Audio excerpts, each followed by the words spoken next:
Halo Sobat Green, apa kabar? Saya Romora Edward Sitorus. Selamat datang di Green Talks, video podcast dari Kata Data Green yang membahas isu keberlanjutan dan aksi iklim yang dekat dengan kehidupan kita sehari-hari.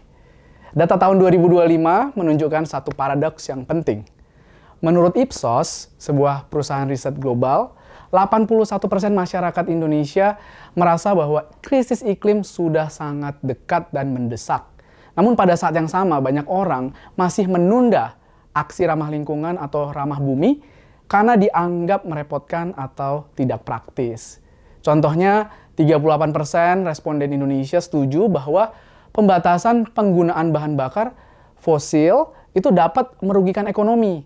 Dan 36% percaya bahwa peralihan ke energi terbarukan itu beresiko meningkatkan pemadaman listrik. Nah, bagi banyak dari kita, kesadaran lingkungan itu muncul dari realitas sehari-hari. Contohnya, banjir di Bali, Jakarta, hingga yang terbaru di Sumatera. Inisiatif seperti langkah membumi EcoGround dari Blibli menunjukkan bahwa keinginan untuk hidup lebih ramah bumi atau ramah lingkungan sebenarnya itu ada. Namun, aksi tersebut sering tertunda karena terasa mahal, kurang nyaman, atau karena kita belum melihat jalur yang jelas untuk memulai aksinya. Di awal tahun 2026, pertanyaannya adalah apakah aksi dan kegiatan itu bisa kita ciptakan dan kita bisa berubah dari tahun 2025. Untuk itu, kita akan ditemani oleh dua expert kita, yaitu Kak Ignacia Ciara Irawan, Head of ESG Blibli, dan juga Kak Jessica Hanafi, Founder dan Executive Director dari PT Life Cycle Indonesia. Langsung aja kita ngobrol dengan mereka yuk. Ya. Apa kabar Kak? Baik, Mas. Thank you udah diundang nih Mas. Wah, thank you banget datang ke podcast ini. Halo Kak, sehat ya? Sehat, terima kasih juga sudah diundang. Wah, saya senang sekali nih ketemu dengan para penggiat bumi ya, yang juga merupakan inisiator dari langkah membumi EcoGround. Yes. Ini kita mau langsung ngobrol aja nih Mbak. Boleh, Kak. Tapi mungkin sebelum kita bicara tentang inisiatif langkah membumi EcoGround atau LMI, kita ingin tahu nih tentang apa sih yang mendorong kakak-kakak ini dulu berkecimpung di dunia sustainability. Apakah memang udah dari kecil pengen membantu lingkungan hidup atau di saat sedang berkarir itu ada kesempatan? Mungkin dari Kak Ciara dulu. Boleh. Kalau kebetulan di kasusku lumayan unik Mas. Jadi aku dulu tuh backgroundnya data analis gitu ya. Jadi biasanya kita ngelihat nih dari operational performance gitu ya, ada nggak sih yang bisa kita efisiensikan gitu. Wah, listrik, air gitu. Turns out tiba-tiba dari company kita kan jadi perusahaan terbuka nih di 2022. Terus kita harus bikin sustainability report. Jadi kan kita harus ngumpulin nih ya data-data kayak energi kita gitu ya, dari listrik, bensin, penggunaan bahan bakar gitu, kemudian juga dari air gitu. Nah dari pembuatan itu akhirnya muncullah satu ide gitu ya dari manajemen kita, harus ada tim ESG nih karena kan sustainability ini report ini kan harus berkelanjutan ya gitu. Dan kita juga nyadar, wah kalau cuma data-data doang yang kita kasih tapi kita nggak melakukan berbagai inisiatif, datanya nggak gerak kemana-mana. Bener banget ya kan gitu. Jadi kita akhirnya aku kecemplung lah di tim ESG-nya Blibli Ticket Group ini gitu Mas. Karena udah terbiasa dengan data-data tadi ya. Data tadi, dan kita ngelihat memang harus ada yang menggerakkan nih inisiatif di kita punya ekosistem ya, karena kan ekosistem kita ada Blibli, ada Tiket.com, ada Rich Market, ada Dekoruma gitu. Kayaknya ini kalau ngomongin soal listrik gitu ya, kita harus efisiensikan bareng-bareng. Terus apalagi nih yang kita bisa offering ke customer kita, ke seller kita biar ramah lingkungan ini bisa lebih accessible gitu. Oke. Terus ceritanya gimana nih kok bisa ada inisiatif yang namanya langkah membumi EcoGround? Ini katanya udah tahun keempat. Iya, betul. Jadi memang langkah membumi EcoGround itu lahir dari kita nih kita dibentuk nih Mas dari CEO kita, task force nih, khusus sustainability sebelum ada tim ESG. Jadi di tahun 2022 itu kita ngomongin nih gimana ya caranya biar customer kita yang sebelumnya kita sudah tawarkan nih packaging take back program. Jadi kalau customer itu mau balikin abis belanja, mau balikin kardus, bisa nih lewat kurir kita Mas. Gitu. Nah ini gimana ya caranya biar di extend ke masyarakat luas, biar lebih aware nih. Kita harus bikin sesuatu nih gitu. Akhirnya muncullah langkah membumi. Karena kita maunya dari small step dan membumi gitu. Small step jadi langkah, dan itu dekat dengan kita membumi. Betul. Jadi lahirlah langkah membumi di tahun 2022. Akhirnya di tahun 2023 kita lanjutkan karena animonya positif nih gitu ya. Banyak sekali yang tertarik dan kita lihat aduh kita mau tahu nih sebenarnya impact-nya tuh seperti apa gitu ya setelah kita buat event-event seperti ini. Makanya kita senang banget bisa ketemu LCI gitu. Kita udah collab bareng ya Bu di 2024 gitu ya. Kemudian kita jadi tahu nih sebenarnya masyarakat dan stakeholders kita yang datang ke langkah membumi Ecoground itu akhirnya ada apa dampaknya sih ke mereka masing-masing gitu. LCI yang paling ngerti ya. Nah benar banget. Jadi kita happy banget waktu bisa kita tahu nih impact-impactnya baik secara environmental dan secara sosial juga gitu. Wah thank you Kak Ciara. Nah ini aku langsung ke Kak Jas nih. Kak Jas PhD di bidang material management. Sekarang jadi ahli konsultan lingkungan itu kok bisa ya? Oke, mungkin saya cerita di awal dulu ya. Ini ceritanya agak panjang tapi dibuat singkat lah ya. Dibuat singkat. Kalau di Life Cycle Indonesia kami tahun ini 10 tahun. Kita bersyukur banget bisa mencapai 10 tahun. Tapi sebenarnya ceritanya mulai di awal tahun 2000 gitu. Jadi dari 23 tahun ya yang lalu ya gitu. Jadi saya kebetulan background saya adalah chemical engineering, chemical engineer dari UI. Terus kemudian pada saat saya lulus sekolah, terus saya pikir saya mau expand nggak mau kerja di di pabrik saya sebenarnya. Jika mau kerja di pabrik atau nggak mau kerja di rig, karena pilihannya adalah kerja di oil and gas atau kerja di pabrik gitu kan. Wah mau di expand yang lebih ke organisasi gitu. Organisasi jadi saya ngambil manufacturing. Nah, kemudian manufacturing engineering di Australia. Di UNSW itu mereka tahu bahwa background saya itu chemical engineer, dia kasih saya project gini. Udah ini adalah cycle assessment kamu dan ada softwarenya juga. Kamu kerjain ini karena kamu tahu chemical materials and then prosesnya seperti apa sehingga coba deh ini. Jadi itu tahun 2022 gitu. Jadi 2002 diceburin jadinya sama supervisor saya itu. Udah kamu aja taruh sini. Lebih ironisnya lagi udah dia bilang nih ada software ada di ruangan itu udah kamu pelajarin lah di situ. Jadi benar-benar dilepas. Learning by doing ya. Betul, learning by doing. Terus kemudian setelah saya kelar master saya ditawarin untuk melanjutin PhD. Nah, di PhD itu masuk ke research group. Research groupnya adalah Life Cycle Engineering and Sustainable Manufacturing. Jadi di situ kita mencoba kuncinya apa sih life cycle engineering? Kita mengetahui environmental impact at that time gitu ya, environmental impact dari suatu produk atau suatu proses. Kemudian kita tahu hotspotnya di mana, problemnya di mana, and then kita address, kita engineer the product or the process gitu. Bisa kita ubah produknya atau kita bisa ubah prosesnya. Misalnya kayak tadi Kak Ciara bilang, oh mau mesti di-improve nih, gimana supaya efisien dan lain-lain. It's part of the engineering-nya itu. Jadi kemudian nah, mungkin kalau misalnya di sisi situ kayak dicemplungin tiba-tiba nasib gitu ya, bisa takdir gitu. Tapi sebenarnya kalau misalnya mau mundur ke belakang gitu ya, di SMA itu saya setiap kali tuh lewat kalau dulu lewatin kali ya di Kiai Tapa itu Grogol itu selalu dulu itu penuh sampah. Betul. Terus saya ingat banget pulang ke sekolah SMA sama teman saya itu lagi nyetir kita gitu. Terus saya bilang ini kali in the future jadi duit, saya bilang gitu. Karena ini nggak mungkin nih sampah-sampah ini cuman kayak itu duit tuh gitu loh. Kok nggak resources yang wasted gitu seperti itu. Jadi saat itu pikiran kayak gitu. Jadi kalau mau disambungin, maybe I do have a passion di situ gitu ya. Gimana caranya gitu. Nah, pulang dari Australia kelar PhD, Saya kemudian jadi dosen. Oh. Karena nggak ada yang mau rekrut. Karena nggak ada yang mau rekrut PhD in whatever sustainable manufacturing, what is this gitu. Top school loh di Australia loh, Nggak ada yang mau UNSW rekrut loh. di Indonesia, pulang ke Indonesia soalnya nggak ada yang mau rekrut, katanya oh you be bored katanya kalau misalnya dikasih kerjaan ini gitu. Jadi akhirnya bukannya bilang bahwa di universitas kayak nggak ini ya gitu ya, tapi kemudian universitas yang kamu punya new knowledge gitu, ayo gitu, mereka yang embrace gitu. Jadi kemudian ngerjain research and so on, saya lanjutkan my passion kebetulan di electronic waste sebenarnya, e-waste, reverse logistic, kemudian LCA juga ada life cycle assessment.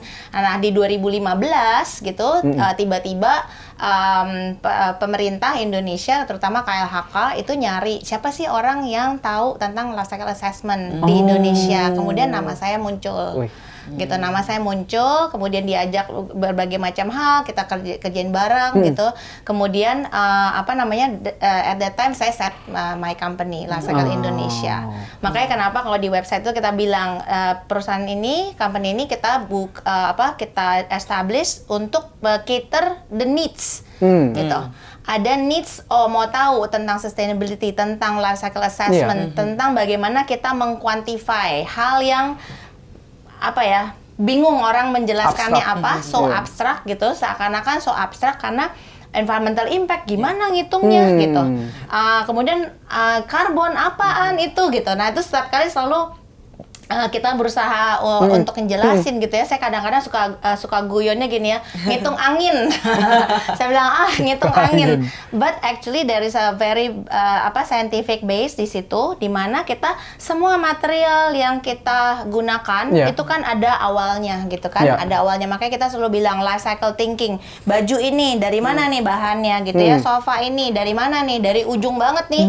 Kalau misalnya kita punya kapas, kita pakai kapas, kita buka lahan buat bikin kapas, pakai pupuk, pakai pestisida, kemudian sampai dia energinya, transport segala macam sampai kita pakai, kemudian what is next, the next end of life-nya apa. Jadi benar-benar itu semua ada hitungannya. Iya benar, itu ada hitungannya semua.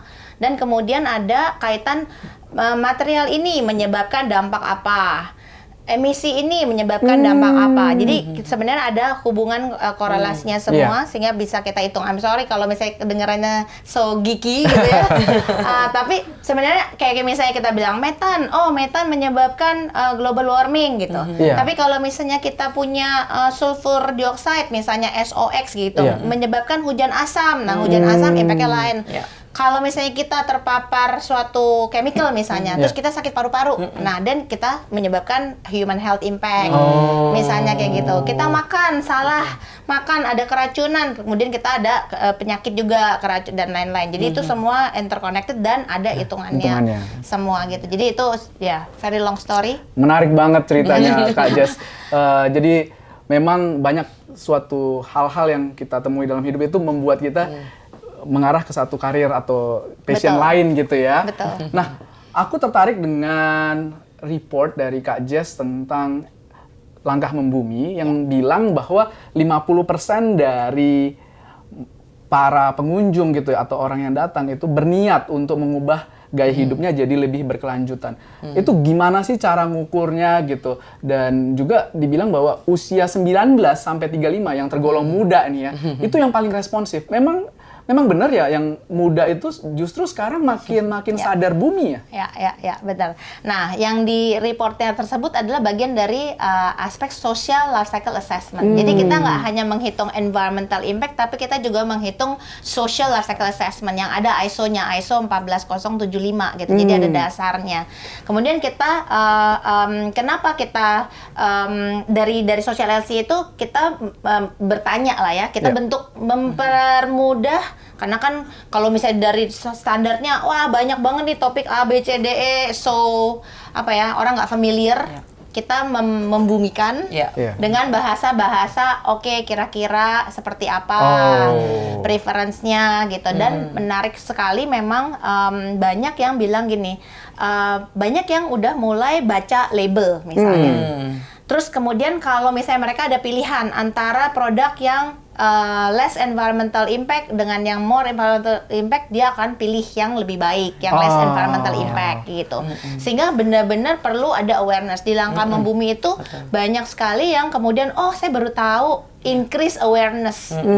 Kemudian terpapar, caranya kayak gini ya, kayak gitu. Jadi kemudian orang akan mencari yang mana yang kita harus lakukan? Yang baiknya apa sih gitu? Kalau kita semua nggak tahu nih, saya nggak tahu yang mana yang baik yang buruk, ya udah kita lakukan yang apa pikir kita baik ternyata buruk. Tapi kalau misalnya kita ada awareness, pengetahuan, kita tahu dan benar-benar grounded karena sustainability itu tentang human sehari-hari, gitu. Seperti itu sih. Menarik banget Kak Jess. Kak Ciara, ini aku menarik ya, kalau Blibli itu kan sebenarnya e-commerce. Betul. Yang jualan ya, jualan produk. Nah, jualan produk itu gimana bisa sustainable gitu ya? Kan sustainability itu about reduce, reuse, recycle. Jadi gimana ini bisa kita matchingin antara e-commerce dengan sustainability? I see. Iya. Memang kalau ngomongin e-commerce langsung mikirnya pengiriman, packaging gitu ya. Iya. Nah, makanya kita tuh sebagai sejatinya, karena e-commerce itu kan menghubungkan antara penjual dan pembeli. Iya. Nah, makanya kita mikir nih, kalau di sustainability peran kita juga sama gitu ya. Kita juga jadi perantara. Makanya kita bikin langkah membumi itu mau jadi melting pot. Jadi sebenarnya melting pot ini dalam arti semua stakeholders kita, gitu ya, dari bisnis partner kita, dari government, dari society, konsumer kita gitu ya. Nah, tadi kita lihat nih sebenarnya konsumen itu sebenarnya udah mulai peduli, aware. Apalagi yang muda-muda ini udah mulai aware. Cuman gimana sih caranya biar mereka ini lebih mudah untuk berkontribusi? Kadang-kadang kan mereka bingung ya mulai dari mana. Makanya kita di langkah membumi Eco Ground ini ada beberapa pilar utama aktivitas kita yang memudahkan. Jadi ada Eco Market pertama. Ini yang pusatnya produk-produk istilahnya ramah lingkungan lah. Jadi ada dari ecopreneurs kita, dari brand partners gitu ya. Jadi mereka bisa mulai memilih nih gitu. Sebenarnya produk-produk yang ramah lingkungan tuh ada apa aja sih pilihannya gitu. Terus yang menarik lagi tahun ini kita berbeda, kenapa ngomonginnya Eco Ground? Karena ada EcoMotion, Mas. EcoMotion. Gitu. Apa itu? EcoMotion ini untuk sport dan wellness. Jadi sebenarnya tuh sekarang olahraga tuh udah jadi tren. Mungkin Kamora apa nih olahraganya? Olahraga lari dong pagi-pagi. Lari ya pagi-pagi gitu kan, pasti ada cabornya ya. Jadi ternyata tuh ada penelitian 1 minggu itu pasti orang udah mulai olahraga seminggu sekali. Banget, benar. Minimal. Tapi pelari culture saya. Pelari culture ya. Makanya kita Eco Ground ya. Jadi di EcoMotion ini sambil happy-happy sambil berkeringat gitu. Betul. Terus kita punya juga Eco Workshop. Jadi Eco Workshop ini ada yang culture workshop yang bikin matcha gitu ya. Sampai yang sustainability banget. Jadi upcycling plastik, kemudian kita bikin kokedama gitu ya. Kita berdua kemarin bikin langsung ya. Kokedama itu seperti? Jadi kokedama itu teknik dari Jepang untuk membuat suatu tanaman gantung. Gitu. Jadi kalau lahannya terbatas, misalnya teman-teman yang tinggalnya di apartemen gitu ya, bisa melakukan teknik kokedama itu. Jadi hidup di urban pun bisa berkontribusi untuk penghijauan ya? Betul. Makanya kita tuh melakukan berbagai aktivitas di Eco Workshop ini untuk memberikan inspirasi. Jadi kita infuse ngomongin sustainability ini lewat aktivitas-aktivitas itu gitu. Dan nggak lupa Eco Stage. Jadi kita punya berbagai inspirational speaker juga dari change maker partner kita, Cinta Laura, ada Pak Sandiaga Uno, ya ada Luna Maya, dan berbagai kita punya ada speaker yang seru-seru banget. Jadi kita ngomongin nih sebenarnya realitanya seperti apa, kemudian sebenarnya apa sih yang kita step by step yang kita bisa lakukan gitu ya. Jadi jangan negative thinking atau kabur dulu aja gitu. Gitu ya. Tapi kita harus mulai nih, apa yang di depan mata kita bisa lakukan gitu. Itu yang mau kita sajikan dan kita offering lah ke teman-teman di langkah Eco Ground gitu. Menarik banget Kak Ciara. Jadi di Eco Ground ini banyak yang suka atau bisa langsung belajar kan ya tentang sustainability. Tapi juga aku sering dengar nih ya, banyak konser-konser itu yang menyebabkan emisi karbon makin besar. Gimana langkah membumi Eco Ground itu menghadapi pertanyaan-pertanyaan ini? Kan acara-acara besar seperti ini, kalau nggak salah ada 35 partner, 800 mahasiswa datang gitu. Bukannya ini malah menciptakan emisi baru. Gimana caranya kalau kita menjawab mereka? Nah, maka dari itu kita selalu menghitung nih Mas. Jadi dari 2024 kita menghitung nih. Oke. Jadi jangan kita lihat cuman, oh ini ada acara, ada berapa yang datang. Tapi Iya. kita benar-benar hitung sebenarnya emisi yang emitted dari event kita tuh berapa. That's why kita bareng Upcycle Indonesia gitu. Jadi kita udah tahu nih emisi tahun lalu kita tuh berapa. Dihitung semua? Dihitung semua. Jadi habis itu berapa sih yang avoided.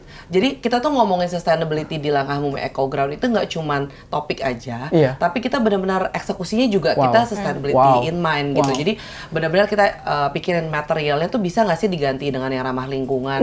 Untuk art installationnya bisa nggak sih kita upcycle dari sampah-sampah yang sudah kita dapatkan gitu ya. Terus apalagi nih yang kita bisa daur ulang lagi gitu. Kemudian dari solar panel, kemudian juga dari penggunaan galon. Sebenarnya kita bisa mengurangi loh botol plastik. Jadi teman-teman tuh dihimbau bawa tumbler Bawa gitu. tumbler ya. Jadi usaha-usaha seperti itu ternyata turns out ini bisa mengurangi. Jadi emisi-emisi yang emitted gitu. Kemudian kita juga memilih tempatnya gitu. Jadi tempat ini di Taman Kota Peruri. Jadi pas tanggal 8-9 November itu kita bertempat di Taman Kota Peruri yang memang di TOD area. Jadi mereka tuh teman-teman yang datang, sobat green ya yang mungkin juga datang gitu tuh bisa langsung pakai MRT, pakai busway. Nah, itu semua kita hitung.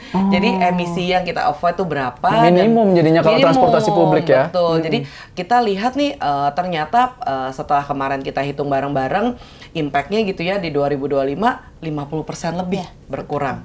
Emisi dari tahun sebelumnya dengan berbagai hal ya, tadi dari penggunaan material ramah lingkungan, teman-teman yang datang itu pakai transportasi umum gitu ya, kemudian kita juga sediakan dispenser, jadi kita encourage untuk buat tumbler gitu. Jadi lebih gampang. Betul. Jadi memang langkah-langkah kecil yang kita lakukan dan teman-teman lakukan yang datang ini sangat berpengaruh terhadap emisi yang kita emit gitu ya dari event. Gitu. Wah, menarik banget, Mbak.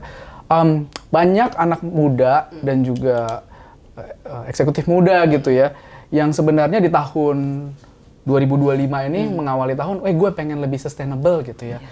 Tapi sering banget pilihan-pilihan mereka justru nggak sustainable. Karena mereka itu terdesak, di mana sulit banget cari produk yang sustainable. Mereka juga nggak tahu sustainable lifestyle itu seperti apa. Kalau menurut Kak Ciara, apa yang mereka bisa lakukan gitu ya, untuk melakukan pilihan-pilihan yang lebih eco-friendly? I see. Sebenarnya ngomongin kalau di luar negara maju gitu ya kan udah banyak sertifikasi, label-label yang memudahkan gitu ya. Cuma memang kalau di Indonesia ini masih terbatas gitu. Jadi memang kita harus lebih conscious dulu sih gitu dengan pilihan kita. Jadi mungkin lihat nih misalnya mau beli baju, mau beli yang lokal apa yang import. Nah, itu kan pasti emisinya beda gitu. Jadi itu mulai conscious dulu dari sana gitu ya. Dan pastinya kita dari Blibli juga selalu berusaha gitu ya secara platform gitu gimana sih memudahkan mereka, kadang-kadang nggak aware ya antara yang lokal sama ini. Makanya kita kan punya layanan green delivery gitu. Jadi kalau misalnya ternyata bisa dikirim pakai EV, why not gitu kan. Iya betul. Terus kalau udah belanja nih, ini ada dosanya gitu kan, emisinya berapa. Kita bisa offset dari mana ya? Kita punya toggle, Mas. Jadi cuma Rp1.000, nanti kita bisa tanamin pohon on behalf of customer. Wah, oke banget gitu. itu. Jadi memang kita mencoba berbagai cara biar kita memudahkan customer ini untuk belanjanya tuh lebih mindful, lebih responsible gitu. Wah, menarik banget. Iya, saya kalau mau nanam pohon tuh belinya kaktus, Mbak. Karena di rumah kan nggak banyak ruangan gitu ya. Ini tapi dengan beli kita bisa belanja, tapi sekaligus juga mungkin kita nggak guilty feeling gitu ya, karena kita juga berkontribusi ya untuk menanam pohon. Betul. Atau misalnya Mas Kamora gitu ya, punya mesin cuci rusak nih, gitu. Paling bingung kan kalau mesin cuci rusak, mau beli lagi, yang lama dikemanain? Benar. Keluarin rumah aja susah gitu kan. Nah, makanya kita punya trade-in, Mas. Jadi layanan trade-in ini dari awal kita udah, wah ini tuh the best way deh buat kalian responsible shopping gitu, karena nanti sampah e-waste-nya ini dari home appliances, dari gadget kita diurus olah, sama beli kita olah lagi sama partner gitu. Dan di other hand teman-teman consumer ya tinggal langsung beli aja gitu yang baru, Betul. jadi nggak hassle tapi e-waste-nya juga tertangani gitu. Wah, menarik banget Kak Ciara. Kak Jess, ini tadi masih menyambung tentang lifestyle yang sustainable ya. Kita itu pengen banget mengukur apakah setiap hari itu kita melakukan hal yang benar secara lingkungan gitu. Tapi kesulitan. Ada solusi nggak untuk hal ini? Nah, sebenarnya sih sekarang ini sudah mulai ada ya, yang kita sebut sebagai Environmental Product Declaration. Jadi di dalam di produknya itu tercantum tuh berapa nih carbon footprint atau jejak lingkungan dari produk. Tapi memang saat ini masih terbatas untuk produk-produk konstruksi sebenarnya. Jadi produk-produk konstruksi buatan Indonesia itu karena requirement dari market di luar, di global, mereka mencantumkan. Nah, ada tuh di dalam website-websitenya. Tapi kalau secara global, sebenarnya selain produk-produk konstruksi, makanan juga udah mulai ada gitu. Jadi di dalam makanan itu bahkan apel gitu ya, satu buah apel ada berapa environmental impact-nya, kandungan gizinya berapa. Nah ini sebenarnya kalau misalnya masyarakat memang ngeliatin itu gitu, itu akan sangat beneficial sekali sehingga kemudian orang akan conscious. Tapi memang belum banyak. Nah, mungkin nanti beli-beli di dalam produk-produknya mungkin akan ada informasi-informasinya, Environmental Product Declaration, which is also ISO 14025. Kemudian kalau misalnya mau mulai yang gampang gitu ya sebenarnya buat sustainable lifestyle sehari-hari ya kita itu conscious deh gitu. Yang saya kuncinya adalah be conscious tentang barang yang kita konsumsi. Apapun itu gitu. Kita mau beli barang, oke, kita pikirkan dulu ini barang akan kita pakai sekali gitu ya, atau kita akan pakai berkali-kali atau ratusan kali.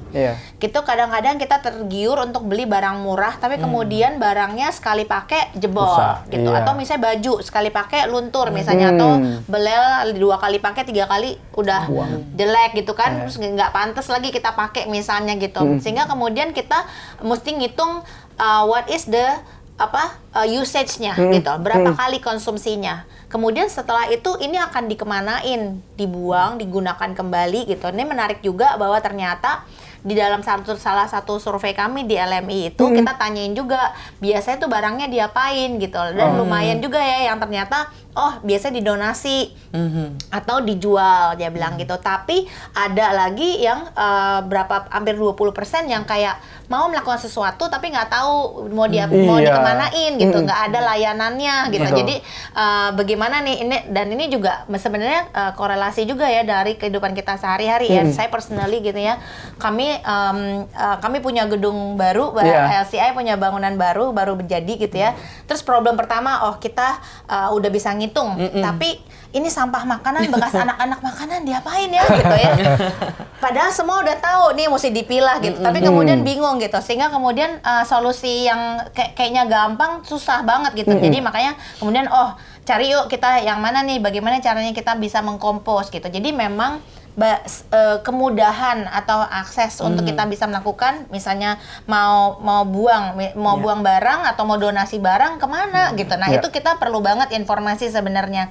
Dan di LMI kita jadi tahu nih, siapa gitu.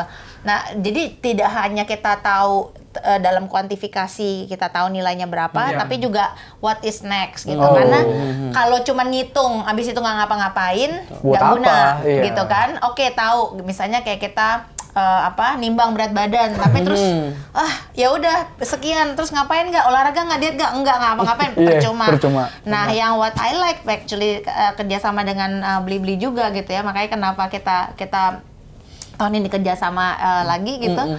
Karena tahun lalu kami mengukur ya dari environmental LCA dan social LCA, dari hasilnya itu ditanggapin gitu. Tadi makanya ada pengurangan signifikan lebih dari 50% carbon emission-nya gitu.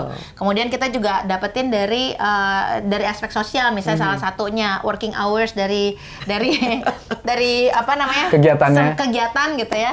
Karena kan kita tahu semua lah ya, kalau misalnya bikin event pasti kayak almost on the day lo semuanya rush gitu kan.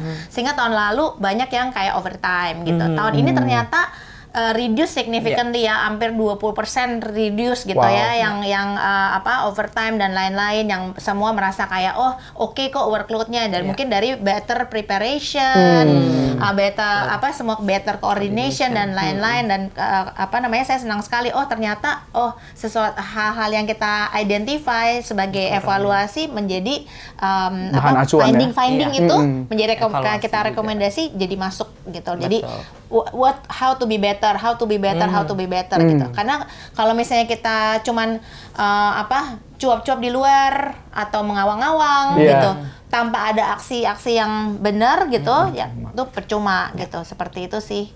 Gitu. Jadi mungkin mudah-mudahan teman-teman Sobat Green bisa conscious gitu ya, baca label gitu ya. Segala macam yang kita konsumsi, kemudian benar-benar ini makan dihabisin, beli barang perlu apa enggak ya gitu misalnya gitu. Walaupun e-commerce gitu ya, tapi pada saat e-commerce kita punya pilihan-pilihan gitu kan. Kayak tadi transportasinya dan lain-lain gitu. Jadi kuncinya sih sebenarnya be conscious about our decision gitu. Saya sering ditanya gini ya, yang mana yang benar? Kok semuanya salah gitu? Kemarin tuh kayaknya ngomongin EV ya gitu. Terus karena jadi semua salah nih gitu. Sebenarnya bukan masalah benar salah, tapi kita mau gunakan untuk apa gitu. Jadi memang ini menyerempet tentang electric vehicle ya misalnya. Orang-orang sering kayak negatif gitu ya, bilang electric vehicle sama kok batu bara juga di listriknya gitu. Tapi mengontrol pembangkit listrik lebih mudah daripada mengontrol puluhan juta kendaraan yang beredar di jalan. Sehingga kemudian pada saat jadi menggunakan listrik, jadinya kita tinggal mengelola yang di terpusat seperti itu. Jadi tapi apakah benar salah dan lain-lain, baterainya dan lain-lain misalnya, nggak ada yang benar, nggak ada yang salah. Cuman masalahnya kita conscious, ini kita milih ini karena seperti ini, alasan-alasannya apa. Jadi bukan cuman kayak misalnya kayak dulu-dulu kita mengambil keputusan kan finance ya, harga murah, udah beli gitu kan, harga murah. Tapi sekarang kita milih, ini karena environmental aspeknya, ini ada ekonomi aspeknya, ini mungkin ada social aspeknya, kita mau bantu atau whatever, seperti itu sih. Jadi be conscious Sobat Green dalam memilih produk-produk. Wah, ini menarik banget tadi insight-nya dari Kak Jess dan Kak Ciara. Dari langkah membumi, kita juga belajar bahwa banyak sekali hal yang bisa dilakukan, terutama kalau kita kerjasama dengan ahlinya. Contohnya kemarin itu di water refill station, ternyata ada tuh ukuran yang bisa menunjukkan bahwa ketika kita pakai tumbler misalkan, kita itu menghemat berapa banyak unit galon air gitu ya.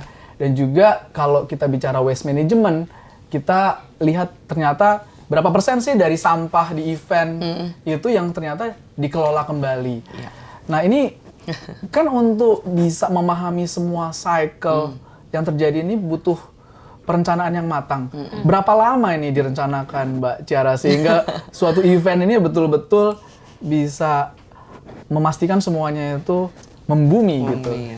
Memang karena ini acara tahunan kita, Mas.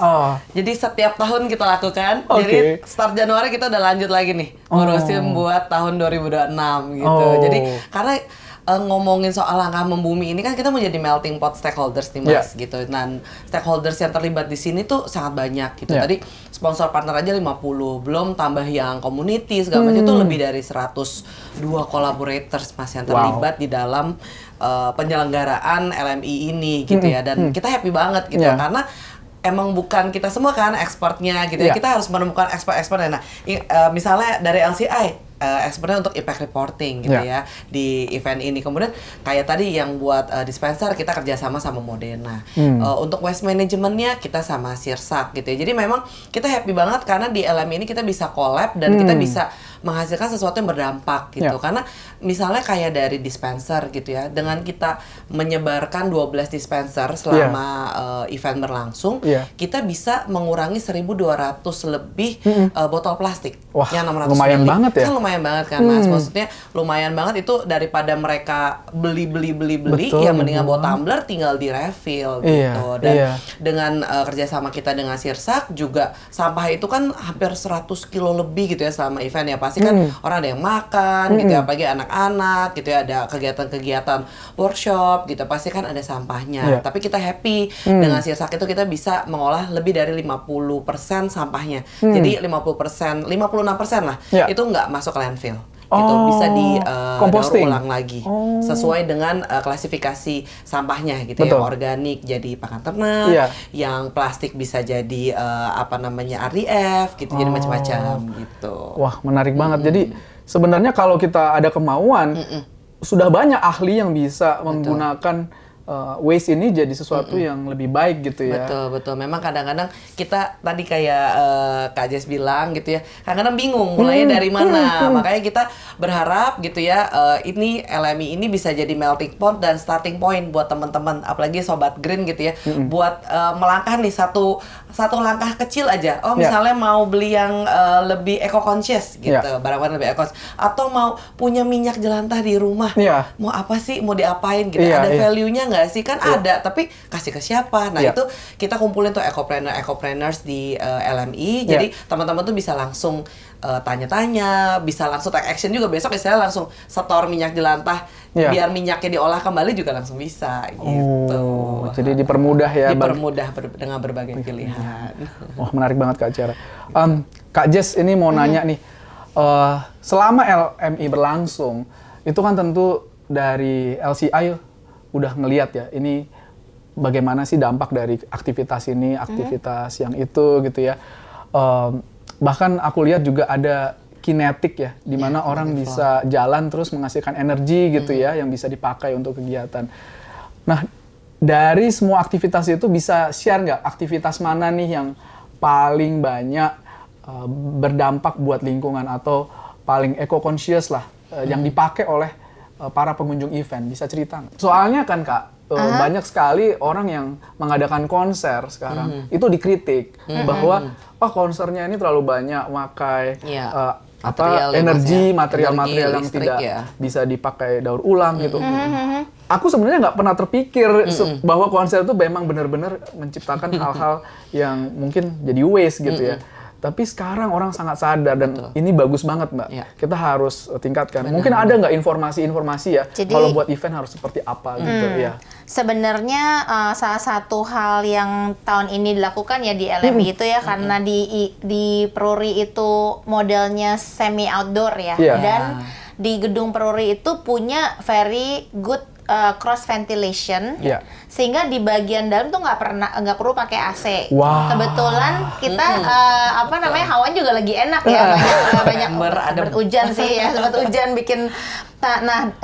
Jadi sebenarnya penggunaan refrigeran untuk AC itu lumayan impactful ya, lumayan impactful, sehingga ada angka detailnya gitu, sehingga pada saat kita mengurangi penggunaan AC, kita jadi reduce impact-nya. Namun ini perlu di ini juga nih, nggak bisa kita melihat ya udah kita semua nggak usah pakai AC gitu ya. Nah itu gitu ya, bukan bilang seperti itu ya, karena produktivitas kita kan juga kita harus perhatikan gitu kan, sehingga kita mesti ngelihat hawanya emang enak gak, udaranya enak gak, ada aliran cross ventilation atau enggak gitu, karena listrik dan refrigeran itu salah satu yang impact.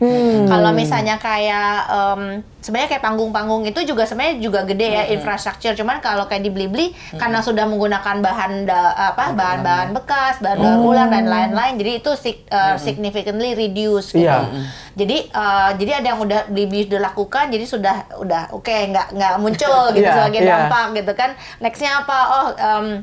listrik dengan refrigerannya itu. Iya. Sehingga makanya kalau misalnya kita punya gedung gitu atau kita punya bangunan, kita usahakan ada cross ventilation sehingga kemudian udara juga enak gitu. Nah, itu yang sebenarnya perlu diperhatikan gitu. Jadi kalau misalnya kayak bikin konser di stadium gitu kan, mungkin ada ditutup semua tentunya gitu atau ditutup sebagian gitu ya. Saya pernah pergi ke di Singapura itu mereka setengah open kan ya kalau nggak salah ruang konsernya ya.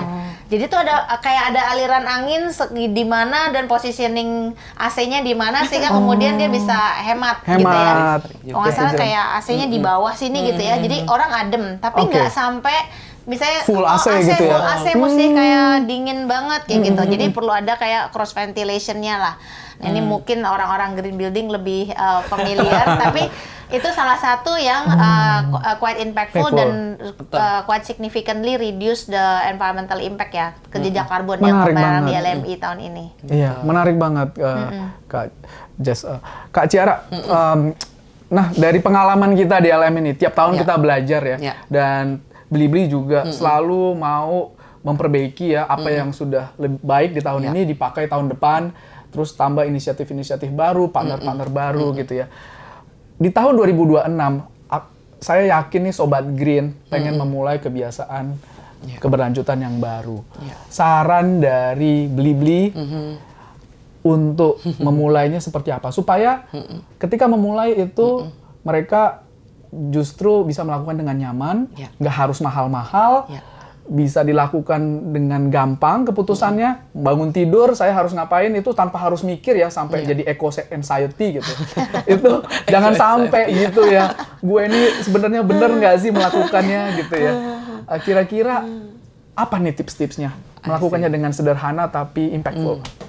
Kalau aku sih setuju banget sama Kak Jess. Kita harus be conscious dulu, gitu. Karena kalau be conscious, abis itu jadi mulai aware nih dengan berbagai opsi di depan kita, gitu ya. Di Blibli sendiri kan tadi kita punya banyak filter gitu ya. Jadi kalau misalnya dari secara jarak pengiriman, kalau bisa makin dekat kan makin bagus kan, Kak, gitu. Jadi kita tuh udah ada tuh filternya.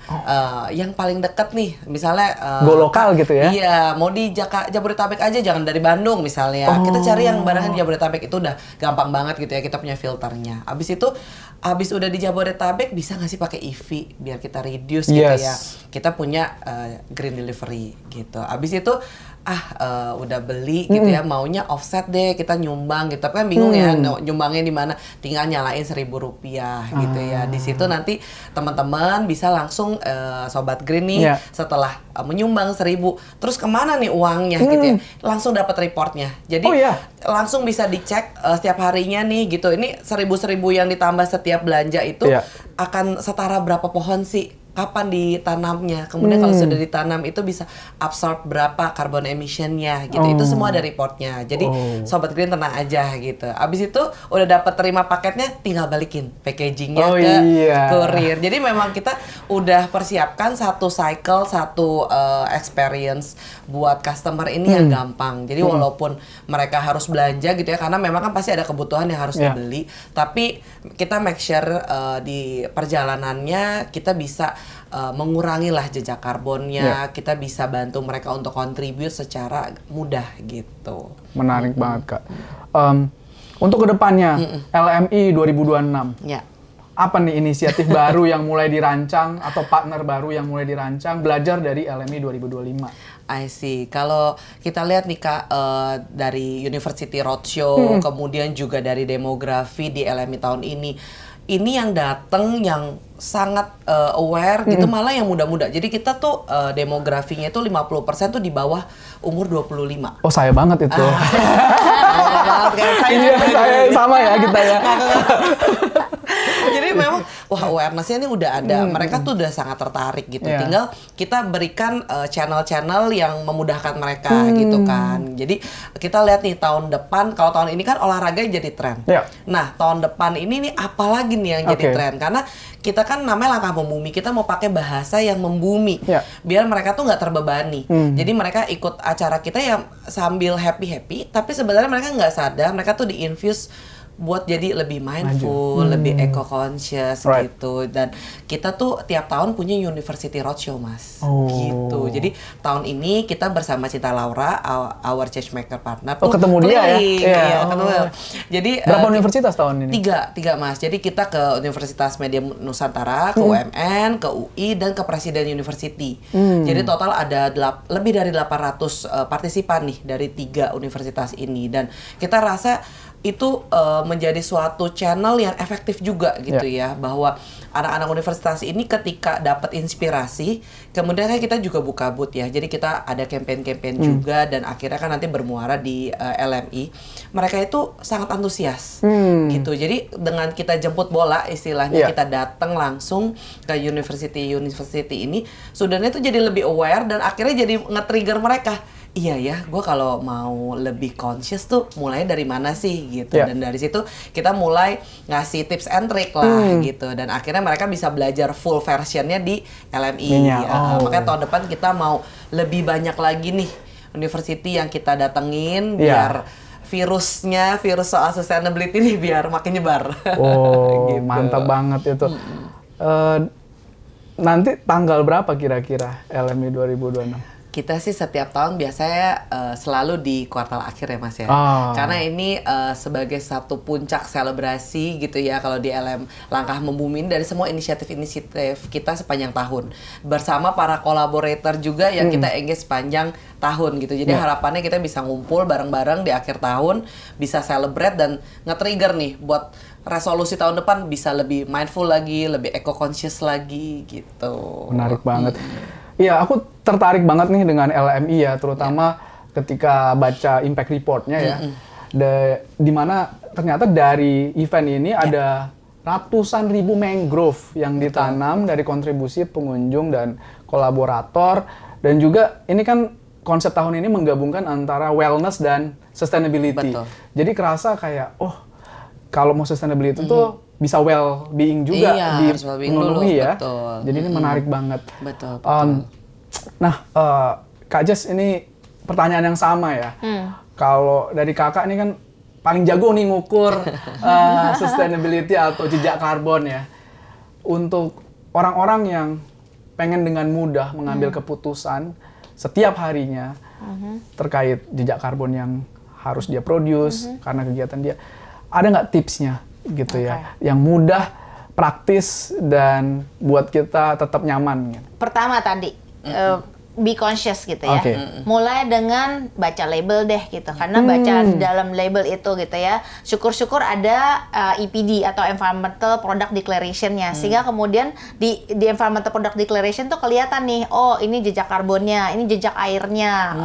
Berapa banyak, apakah menyebabkan toxicity atau tidak gitu misalnya. Itu ada informasinya seperti itu. Memang belum sampai banyak banget produk-produk yang ada di Indonesia, tapi is growing. Terus jadi orang conscious tadi pertama, terus kedua mungkin kayak kadang-kadang orang mikir basi ya, basi banget sih, milah lagi gitu ya. Tapi milah itu yang pertama yang perlu kita, kalau misalnya mau kita conscious itu memilah gitu. Memilah karena negara-negara lain udah melakukan seperti itu, kenapa kita nggak melakukan? Tapi bukan karena kita ikut-ikutan. Sekarang saya tanya gini, misalnya nih, kita udah punya, ini compostable, ini degradable gitu ya, tapi kita jadiin satu nih, semua pergi ke landfill nih ya. Pernah lihat pohon nggak di landfill? Nggak pernah ada. Ya. Jadi biarpun dia compostable atau degradable, dia nggak menghasilkan apa-apa, nutriennya tetap hilang. Maksudnya kayak wasted jadinya. Tapi kalau kita pilah, misalnya ini kertas, pergi ke recycler, plastik ke recycler gitu ya misalnya. Terus ini sisa makanan dipisahin, misalnya jadi pakan atau jadi dikompos gitu ya. Dia jadi recovery nutrien, kita sebutnya recovery nutrien. Jadi nutriennya bisa dipakai lagi buat tanaman kita, jadi dia nggak hilang gitu loh. Jadi pilihan yang kita perlu lakukan pertama adalah sehari-hari ini milah. Karena misalnya pun bilang, ntar juga digabungin lagi Iya, sama tukang banyak yang sampah. bilang gitu. Begitu kan selalu gitu alasannya nggak mau milah padahal gitu kan. Padahal di TPS itu banyak banget Iya. pemulung. Betul. Yang mata pencahariannya mereka adalah ngambilin untuk bisa dipilah. Jadi biarpun mereka nggak pergi ke rumah-rumah sendiri-sendiri, di TPS itu kalau udah ada satu kantongan, udah bersih misalnya, mereka tinggal ambil, meringankan beban pekerjaan mereka dan mereka jadi nggak perlu kotor-kotor lagi gitu. Setidaknya udah satu kantong udah bersih misalnya gitu. Oke. Jadi jangan ada alasan lagi kayak saya nggak mau milah gitu karena ntar digabungin lagi gitu. Iya. Ada teman-teman yang sangat akan menggunakan dan akan bermanfaat bagi mereka. Mungkin dua itu sih, baca label gitu ya, conscious, kemudian memilah gitu supaya bisa dimanfaatkan kembali. Kemudian mungkin kayak apa namanya, bergabung dengan ekosistem gitu. Gitu, tahu siapa ekosistemnya gitu kan. Iya. Sehingga tahu nih ini mesti pergi kemana, ini kemana. Kayaknya kita perlu banget deh ekosistem tuh. Iya, harus cari tahu ya. Iya, Kak Ciara gitu, kalau misalnya informasinya ada, mungkin nanti dibeli-beli juga ada gitu. Mau donasi buku kemana, mau donasi baju kemana gitu, dan bisa ada dalam ekosistem, itu akan sangat bermanfaat sekali sih gitu. Iya, Jadi mungkin ini iya. kita effort ya semua ya gitu ya.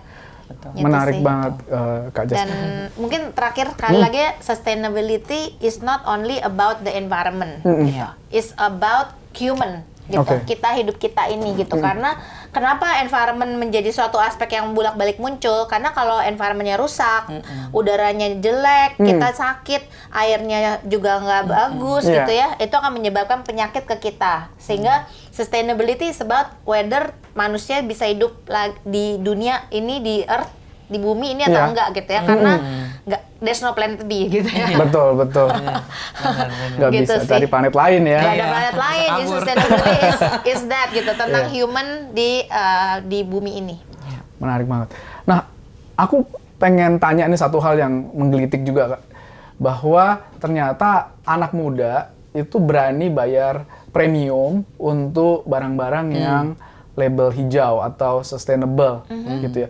Dan ternyata Gen Z itu mau bayar lebih banyak, 2 basis poin lebih banyak daripada milenial untuk melakukan hal ini gitu. Jadi bisa dibilang bahwa generasi muda itu makin aware kan ya. Kira-kira apa nih yang harus dilakukan perusahaannya ketika tahu bahwa Gen Z ini sebenarnya lebih aware loh dengan sustainability. Gimana mungkin generasi yang udah lama kayak mereka mungkin nggak akan berpikir kayak 100 tahun lagi atau 50 tahun lagi bumi ini seperti apa gitu ya. Tapi Gen Z ini kan kayak, oh 30 tahun lagi apakah rumah kita yang saya beli ini kebanjiran nggak gitu ya. Apakah saya nanti dapat dampak dari lingkungan nggak ya. Gimana nih kita menanggapi ini sebagai perusahaan-perusahaan di luar sana ya? Kalau sebagai perusahaan, sediakan atau provide credible, traceable information, gitu. Karena banyak sekali informasi-informasi beredaran di luar sana yang nggak tahu nih background datanya dari mana. Iya. Kami di Life Cycle Indonesia itu adalah yang kami protect reliable, traceable information.